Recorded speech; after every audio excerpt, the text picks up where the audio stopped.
Hello everyone, welcome back to my channel once again. तो यहाँ पे बात करने वाले हैं लीड कोड वीकली कॉन्टेस्ट 332 का third problem substring XOR queries के बारे में।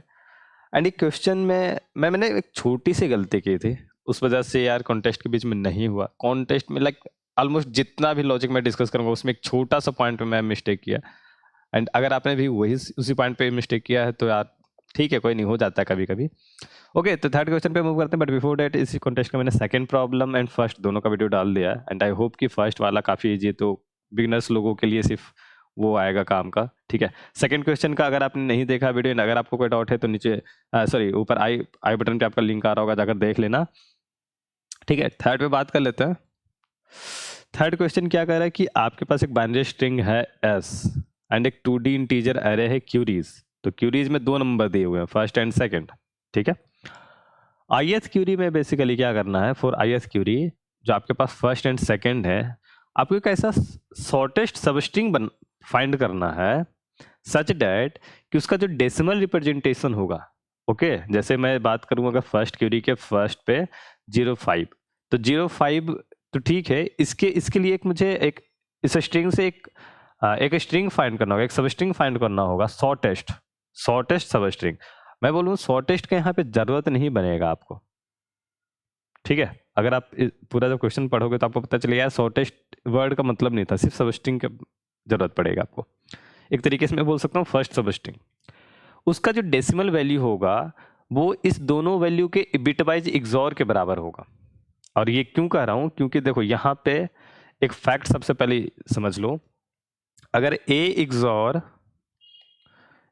बी इक्वल टू सी है तो इसको हम यूज कर सकते हैं C XOR B equal to A या C XOR B A equal to B. ये तीनों हमेशा सेम होगा। ठीक है, A XOR B equal to C हो गया तो ये भी होगा और ये भी होगा, ये दोनों आपका चलेगा फॉर्मूला। ओके, ठीक है, तो यहाँ पे इसने बोला कि जो वैल्यू है उसका एक्सॉर फर्स्ट के साथ सेकंड की वैल्यू होगी। Means in the second manner में अगर हम देखें तो value equal to first XOR second हो गया। ठीक है, ये चीज तो समझ में आ गया हमको।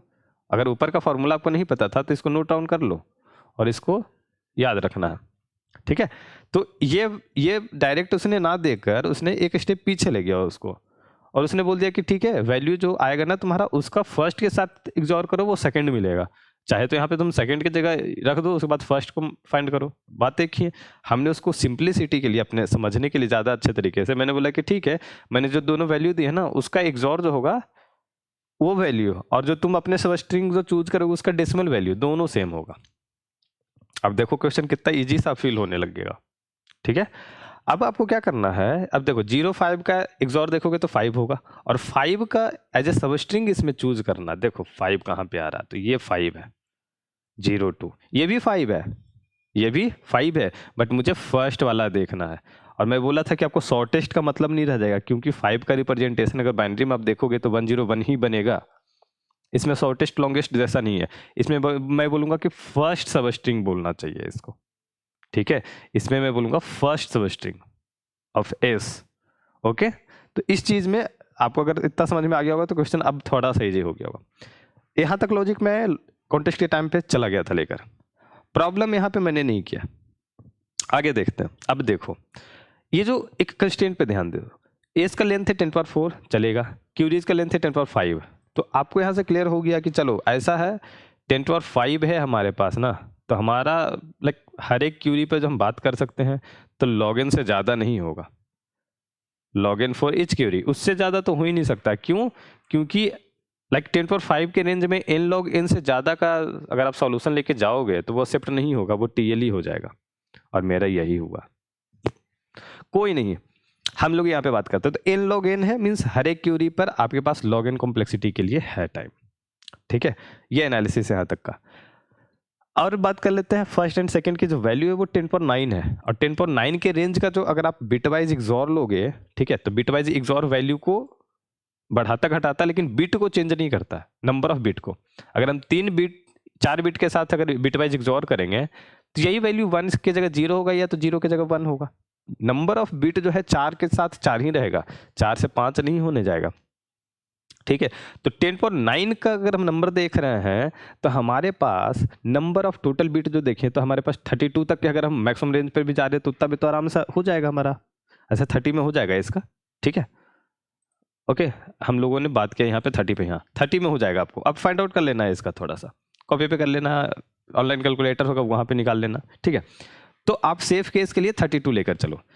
तो मुझे इतना समझ में आ गया कि जो हमारा वैल्यू है वो 32 बिट का ही है।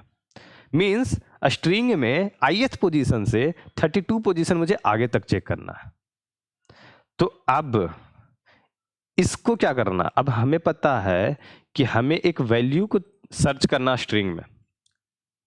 ये वैल्यू मैंने अगर 5 लिखी, अब 5 को मैंने चेंज कर दिया डेसिमल में, सॉरी बाइनरी में, तो 101, और ये 101 को स्ट्रिंग में मुझे चेंज करना है, सॉरी चेक करना है। और ये जो स्ट्रिंग है इसकी मैक्सिमम लेंथ, लेट सपोज हम मैक्सिमम पे ही बात करते हैं 32, उससे ज़्यादा नहीं जाएगी। तो मुझे 32 इंटू एन बेसिकली, या तो 32 की, चलो ठीक है, 32 इंटू एन अगर हम इनिशियली करके सारे नंबर को निकाल लें, ओके, एंड उसका हम एक जगह कंटेनर में कहीं ना कहीं रख दें, तो क्या होगा, हमारे पास वो सारे नंबर होंगे जो भी इस स्ट्रिंग में एज ए सब सीक्वेंस बन रहा, सॉरी सब स्ट्रिंग बन रहा है, राइट। तो बस यही चीज करना। अब आपको मैं दिखाता हूं। हमने एक अनऑर्डर्ड मैप लिया यहाँ पे, ठीक है। ith पोजीशन से हमने मैक्सिमम 32 तक जाने के लिए जितना भी आपका जो होगा नंबर बनेगा, उन सब नंबर को मैंने उठाया और इस बकेट में डाल दिया है, इस बकेट में। अब हमारे पास मैक्सिमम 32 लेंथ से ज़्यादा का तो नंबर आएगा ही नहीं। तो हमारे पास एक तरीके से मैं बोलूँगा कि एक बैंक जैसा मैंने बना दिया, जहाँ पे, या एक डिक्शनरी मैंने बना रखा है, ठीक है, जहाँ पे हर एक करस्पॉन्डिंग आई के लिए, हर एक करस्पॉन्डिंग प्लेस से कितने नंबर बन सकते हैं, कौन कौन से नंबर बन सकते हैं, वो सबका मेरे पास इंफॉर्मेशन है यहाँ पे। अब अगर आप चाहो तो इस पूरे अनऑर्डर्ड मैप को प्रिंट कर देना, आपको पता चल जाएगा क्या है। ठीक है, तो ये क्या करता हूं मैं, इसको टू चलो ये काम आप कर लेना, इसको नहीं करते यहाँ पे। तो यहाँ पे बेसिकली हमने हर एक पोजीशन से, ठीक है, हर एक आई से हमने, अब i इक्वल टू 1 क्यों रखा, तो ये आप थोड़ा सा देख सकते हो कि सॉर्टेड वाला कहीं ना कहीं वो आपका होने वाला, वरना फिर ये सॉर्टेड नहीं रह जाता। आप समझ सकते हो, वो चीज़ यहाँ पे मायने थोड़ी सी रखती है। ओके, तो हमने इस हिसाब से हमने सारे वैल्यू निकाली, सारे वैल्यू को रख दिया। ठीक है, आप यहाँ पे चाहो तो एक फ्रीक्वेंसी मैप जैसा यूज कर सकते हो, वो भी काम करने वाला। अब हर एक क्यूरीज पे जो नंबर आने वाला, अब नंबर तो हमारे पास दिया हुआ है, ये XOR पे आ गया है सिंपल, इसके लिए आपको ज़्यादा करना नहीं पड़ा।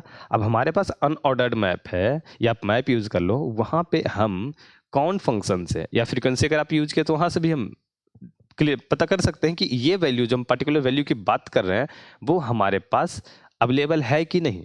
अगर अवेलेबल है तो ये आई जो है, ये आई की वजह से मैं पहुंच पाऊंगा कि कहाँ पे अवेलेबल है, तो जहाँ पे अवेलेबल है मुझे वहाँ पे पता चल जाएगा। अगर अवेलेबल नहीं है तो -1 होगा, और अगर अवेलेबल है तो मुझे वो पोजीशन मिल जाएगा, और उस पोजीशन से लाइक जितना इसका लेंथ है उतना प्लस कर देंगे तो हम पहुंच जाएंगे आराम से। ये दोनों हमने साथ भी रखा, तो आई जे सिंपली हमारे पास है, राइट। तो ये चीज हम लोग कर रहे हैं। और ये मैंने मिस्टेक क्या किया, मैंने इस पोजीशन तक आया, मैं वैल्यू फाइंड आउट किया, मैंने वैल्यू को स्ट्रिंग में चेंज करके स्ट्रिंग में मैंने चेक करना शुरू किया, और मैं वहाँ पे string searching algorithm, robin cart, पता नहीं क्या क्या कर दिया, और उसमें मुझे आ गई TLE।